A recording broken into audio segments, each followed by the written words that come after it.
शिवसेना उद्धव बाळासाहेब ठाकरे गटाच्या वतीने आज हॉटेल ऐश्वर्या येथे पत्रकार परिषद घेऊन माजी जिल्हाप्रमुख अजय दासरी यांच्यावर पक्षविरोधी कामकाजाचे गंभीर आरोप करण्यात आले। पक्षप्रमुख उद्धव बाळासाहेब ठाकरे यांच्या नेतृत्वाखाली पक्ष बळकट करण्याचे काम सुरू असताना दासरी यांनी माध्यमांसमोर वारंवार पक्षाची बदनामी करणारी भूमिका घेतल्याचा आरोप यावेळी करण्यात आला। शिवाय संपर्क प्रमुख सुषमा अंधारे या राज्यभर प्रभावीपणे पक्षवाढीचे काम करत असताना त्यांच्या विरोधात आक्षेपार्ह वक्तव्य करण्यात आल्याचाही निषेध व्यक्त करण्यात आला। या पार्श्वभूमीवर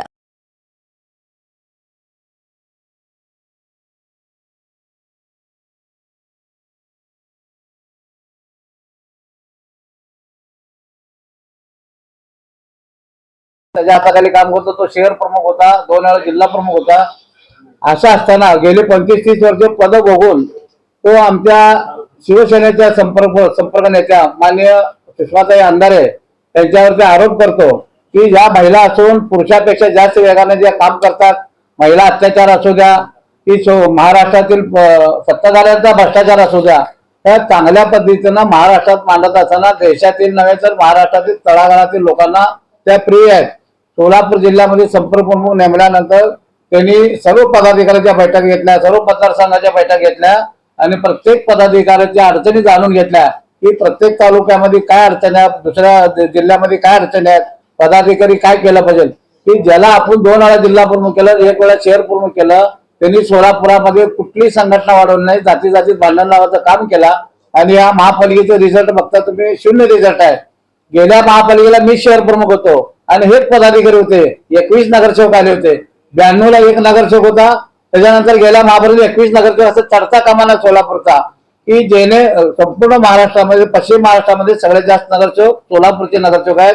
धनंजय डिकोळे 25 वर्ष नगरपालिका टिकून आहेत, सगळ्यांनी आपापल्या परीने काम करत आहेत। काकडे आहेत आमचे सर्व, संजय पोळगे यांची ग्रामपंचायत आहे, सगळ्या महिला भगिनी तळागाळामध्ये जाऊन काम करत असताना एवढी पद उपभोगून पक्षावरती टीका करतो, पक्ष विरोधात बोलतो की आमच्या नेमणुका पक्षप्रमुख उद्धवसाहेब ठाकरे यांच्या माध्यमातून केले जातात।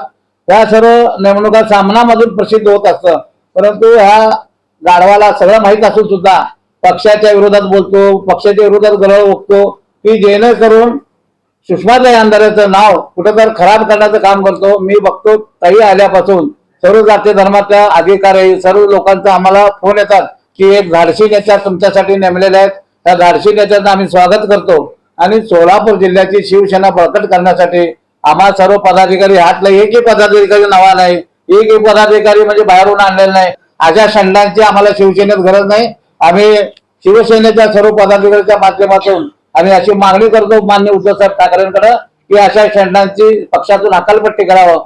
आमचं जिल्ह्यातून आमचे कम्युनिकेशन आहे, आम्ही धनंजय डिकोळे साहेब असू द्या, संभाजीराव शिंदे साहेब असू द्या, आम्ही त्यांना आमचं परत निवेदन देणार आहे की हे परत उद्धव साहेबांपर्यंत पोहोचवा आणि याला 1-2 दिवसामध्ये लवकरात लवकर हकालपट्टी करावं असं आम्ही मागणी करतो। दासरीने जे प्रदर्शन केलं त्याच वेळेस त्याची हकालपट्टी होणं गरजेचं होतं। आजही दासरींना ह्या निमित्तानं सांगतो, संघटना ही उद्धव साहेब फक्त आदेश देतात, त्या पद्धतीनं जर काम करायचं असेल विनाकारण घरात कोणाच्या घरात मत देत नाहीत। आज भाजप बघता तुम्ही त्यांच्या 4 पक्ष, कालच पालकमंत्री देशमुख यांच्या पलाकडे आपण रोज ऐकतो, कुठल्याही पक्षात ह्या गोष्टी करतात, पण पत्रकारापर्यंत जाणं आणि एखाद्या मोठ्या नेत्यावर आरोप करणं ही थांबवा, त्वरित थांबवणं गरजेचं आहे, तर तो निष्ठावंत सैनिक आहे। नाहीतर मग असे बाजार कोण किती आले आणि किती गेले त्याची काही किंमत राहणार नाही आणि सैनिकही ठेवणार नाही। आज समोर सर्व पदाधिकारी सोलापूरला सैनिक आजही पडत्या काळात ह्या एकजुटीने लढतोय, याचा वास्तविकता सर्वांना अभिमान आहे आणि या दासरीनं त्यांच्या सोबत गेलेल्या कार्यकर्त्यांना बरेच आमिष दाखवून तुलाही करतो काय म्हणून जर कोण गेले असतील, आजही या निमित्तानं त्यांना आव्हान आहे त्यांनी जागेवर शिवसेना म्हणून काम करावं। या पत्रकार परिषदेला जिल्हा प्रमुख प्रताप चव्हाण, धनंजय डिकोळे, संभाजी शिंदे, शरणराज केंगनाळकर, प्रवीण काकडे, लोकसभा प्रमुख हुकुमचंद राठोड, संजय पौळ, महानगर प्रमुख महेश धाराशिवकर, महिला आघाडीच्या मंगलाताई थोरात, प्रियाताई बसवंती आदी उपस्थित होते।